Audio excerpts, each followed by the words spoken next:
ঘটনা ঘটার ৫০ ঘন্টার মধ্যেই বাগেরহাট জেলা পুলিশ এই ঘটনার সাথে সংশ্লিষ্ট ৪ জন আসামিকে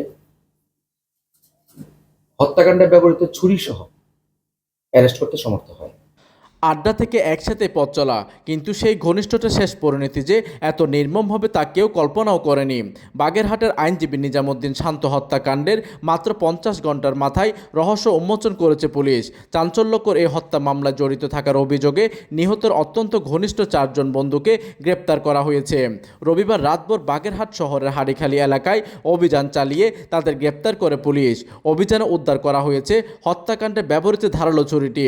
সোমবার দুপুরে এক প্রেস ব্রিফিংয়ে বাগেরহাটে পুলিশ সুপার হাসান মোহাম্মদ নাসের রিকাবদার গণমাধ্যমকে জানান, গত শুক্রবার গভীর রাতে বাড়ি ফেরার পথে আইনজীবী নিজামুদ্দিনের পথ রোধ করে দুষ্কৃতিকারীরা তাকে এলোপাতাড়ি ছুরিকাঘাত করে। খবর পেয়ে পুলিশ দ্রুত তাকে উদ্ধার করে হাসপাতালে নিয়ে গেলেও চিকিৎসকরা তাকে মৃত ঘোষণা করেন। শনিবার রাতে নিহতের স্ত্রী স্বপ্না আক্তার অজ্ঞাতনামাদের বিরুদ্ধে মামলা দায়ের করার পরই তদন্তে নামে পুলিশ। তথ্য প্রযুক্তির সহায়তায় গ্রেপ্তার করা হয় মূল পরিকল্পনাকারী শেখ মুরাদ সহ তার ৩ সহযোগী আবু তাহের দ্বীপ, হাফিজুর রহমান ও শিপন শেখকে। পুলিশের প্রাথমিক জিজ্ঞাসাবাদে আসামিরা খুনের কথা স্বীকার করেছে।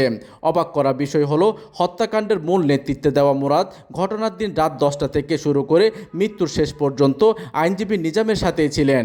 গভীর রাত পর্যন্ত একসাথে আড্ডা দেওয়া এই বন্ধুদের মধ্যেই দীর্ঘদিন ধরে চরম মতবিরোধ চলছিল।